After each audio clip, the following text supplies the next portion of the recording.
is one of the highlights of our journey. This is the second most visited touristic destination in Egypt. First one being, of course, Giza Plateau, with the famous pyramids and the Sphinx. The airport here in Abu Simbel was built to service tourists to come. Now, we are at the most southern tip of Egypt. We are in a Nubian country, very close to the border with Sudan.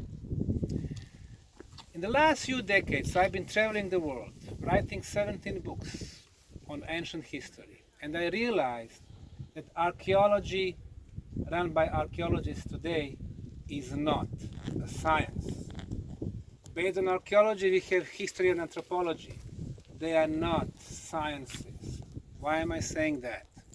Science is very exact. In science, you have the process, which starts with the hypothesis, then you have research, conclusions, and then independent verification. In this case today, and at the Giza Plateau, we will realize that scientific method is absent. It's not in existence. Egyptian sites have been investigating by Egyptologists. Officially, Egyptology is about 140 years old. I would say it's at least 200 years old, and it started with the French conquest of Egypt at the beginning of the 19th century and Napoleon. He brought a lot of scientists of his time to research the cultural heritage of the great Egyptian soil. So this is where really Egyptology started. In archaeology, we have 5 questions. What is this? Who built it? When it was built? How it was built? And finally, why? What is the purpose? Since I realized that most of the sites, it doesn't matter if it is the Mayan pyramids, if it is pre-Inca civilizations, if it is Eastern Turkey, Göbekli Tepe, if it is Yanaguni monuments on the bottom of the Pacific floor, or Egyptian monuments, I realized that there is a huge movement of deception, of hiding the real truth about those sites. Where do you start deception? First, with the names. What is the name for this site? It's Abu Simbel Temple. What is Abu Simbel? It is not the name of the place. At the beginning of the 19th century, 1807, the French researcher came and he was pointed to this place. Actually, at that time, it was about 200 meters southwest from here and 65 meters lower. It was very close to River Nile. He was pointing to that site, which was completely covered by sand. He didn't have a time or funds at that time to do excavation. He was talking to his friend, who came next year, who started excavation, and they used the name of the boy who showed in the location. The boy's name was Abu Simbel. What Abu Simbel has to do with this monument? Basically nothing. The word temple is used to show the place mostly of worship. When you have cults, when you have ceremonies. Do we have independently verified source that can confirm that such ceremonies were held here? The answer is no. So that's the first. The second is who. When it comes to who, of course, it's very hard to get the real answers to who really built the biggest pyramids, who built those structures on Yanaguni monuments, which are below the level of the Pacific Ocean, who really built structures in Bolivia, Peru, and so on. But what you do in that case, of course, you have claims, or you have the guesswork of archaeologists.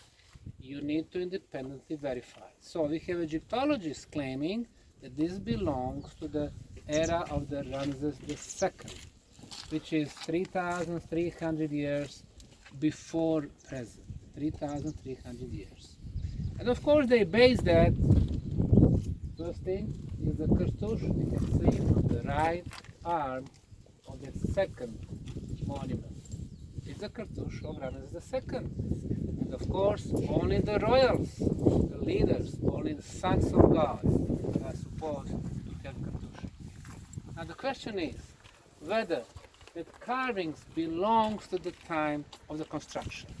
We need to find out. At this point we cannot date the time of carvings and the time of construction. My opinion, of course not. There are two different times. There's the second question, who? The third question is when. We do not have any whatsoever organic radiocarbon datings on pyramids or on those temples. They are able to retrieve probably some of the seeds, but it does not necessarily belong to the people who really built it. How is, of course, a very important question. Now, when we see something like this, of course, we go back to the time. If it is the era of Ramesses II, then we look what kind of tools they had. If they had hardened copper, or so, obviously they did not have very advanced tools like we have today. If you use very hard stone, for example, if you use granite, on a scale from 1 to 10, granite is 6.5. And if the only tools are, hardened copper, it is 3.5. Inferior tool cannot shape superior material. You need to find an answer. And even if they had like iron tools or hardened iron, they were trying to chisel it out. You need to think if they were able to do it without the mistake.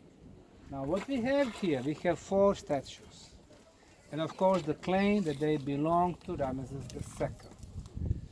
According to Encyclopedia Britannica, it's been there from the mid of 18th century, and it's still considered the most significant scientific source. And all other national sources are based on Encyclopedia Britannica, including today's commercial sites like Wikipedia. They all claim this was built by Ramesses II, his time. Did they have technology to carve this? Now, imagine, this was a rocky hill, a little bit below us, rocky hill. If you do carve, make mistake, that's it. There is no way to repair that. Now let's look at those faces. 2 on the right, they're supposed to be the same ruler. If you look a little bit closely, you will start finding differences. Look at the third one, all the way to the left. You will see differences. They do not show the same guy, but rather similar faces. The next thing, like I showed last night, if you draw the line exactly in the middle, going through half of the nose, half of the beak, and then you try to fold right side, it perfectly matches the left side. If you have, for example, a couple of, I don't know how skilled workers working on the eye, one to the left, one to the right, there is no way that they can make such a perfection that they are perfectly symmetrical. Today we do that with the computer technology. And when it comes to the execution, you have to have some type of the laser-based technology. What did they use? I don't know. What I'm just saying, in the 21st century, this is what we would use. Now, let's see about the context. I said in order to independently verify, you have to have sources, not just from this country.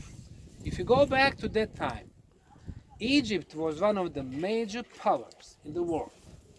And of course, they were, especially with the Pharaoh Ramesses II, they were fighting south, Nubian lands, they were fighting west, Libyan lands, east, Syria, and northeast, Hittites. At that time, really, Hittites were the major power also. Their capital was Hattusha in mid-western Turkey. Now, for 80 years, even before Ramesses II's time, there were fights, occasional fights, between two parties, Egypt and Hittite. And there was a very important trade route going through a place called Kadesh. Today it's called Tel Kadesh, artificial hill Kadesh. Kadesh is very close to the today's modern city of Aleppo. Aleppo you probably heard in the last couple of years because of the terrible tragedies during the war in Syria. So at that time Kadesh was a very important route. It belonged to Egyptians for the longest time, and then something happened, it went to another hands, to the hands of Hittites. Well, young Pharaoh, Ramesses II, who ruled 66 or 67 years, and who is considered to be the most powerful, the most successful, and the greatest Egyptian pharaohs, at least of the New Kingdom, for most people of all kingdoms. He decided to get the army all the way to the east. So he went there with 20,000 people. That was a huge army at the time. However, Hittite army was 2 times bigger, 40,000 men. On his way, young Pharaoh was rather impatient, so he rushed. He wanted to meet the enemies as soon as possible. They captured 2 Bedouins. Now, in some of the historical sources, they are saying they were Bedouins. Some people are saying they were spies for Hittites. We're not quite sure. However, some people are saying that they were tortured, until they released some information. But anyway, they told Ramesses II that the majority of Hittite army is behind, and their king was, coming in front. So, what Ramesses II decided, he said, okay, let me rush, let me capture their king, and I'm going to claim a big victory. And that was his mistake, because the information he was getting from Bedouins were wrong. What really happened, the second was captured.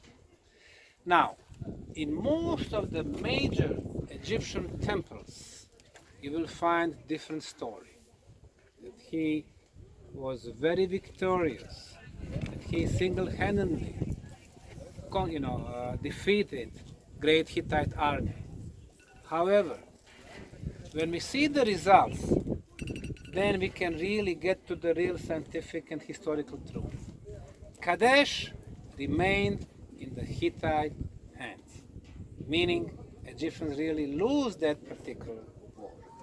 However, the Ramesses II came back to his army, shamed, and he was blaming his general for betraying him.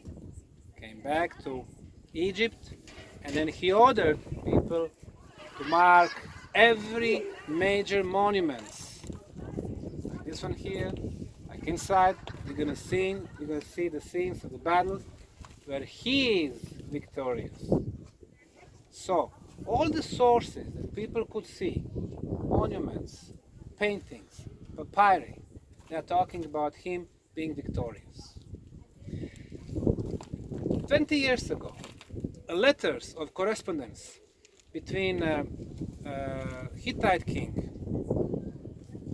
Mutawalli II and Ramesses II were revealed to the public, and we realized both of them were communicating.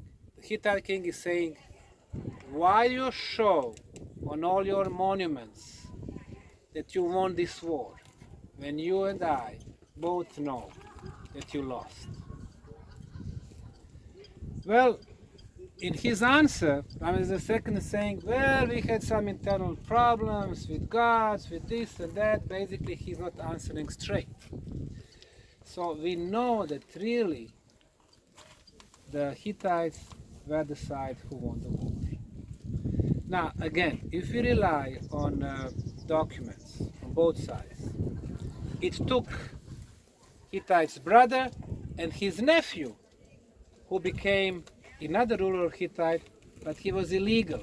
And his nephew, in order to establish his power, started signing peace treaties with the neighboring countries, which includes Babylon, Assyria, and Egypt. And the most important is the one with Egypt, because they exchanged peace treaties, and these are the first documented peace treaties between two nations. So that's also extremely important. But people usually mix those two things, the era of when the war was lost and the peace treaties. Peace treaties came later. Remember, this guy ruled for 67 years. So today what I would like you to do is to stay open-minded and to realize we don't have definite answers in the case of Abu Simbel.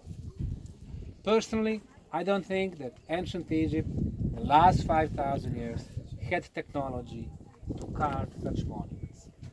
Statues are 20 meters in height. 20 meters. So, you're going to go inside, you're going to see some scenes inside, you're going to see some smaller statues. So, like we discussed last night, 3 phases of Egyptian history. The most recent one, sons of gods or the pharaohs. For that one, demigods. For that one, gods with small g. Did they have technology over 30,000 years to carve such beautiful monuments? Of course they did, because they would live 1,000 years each, and of course they were much more advanced. So during this trip, really, you can take a look and see for yourself which era it really belongs to. Thank you. So now we have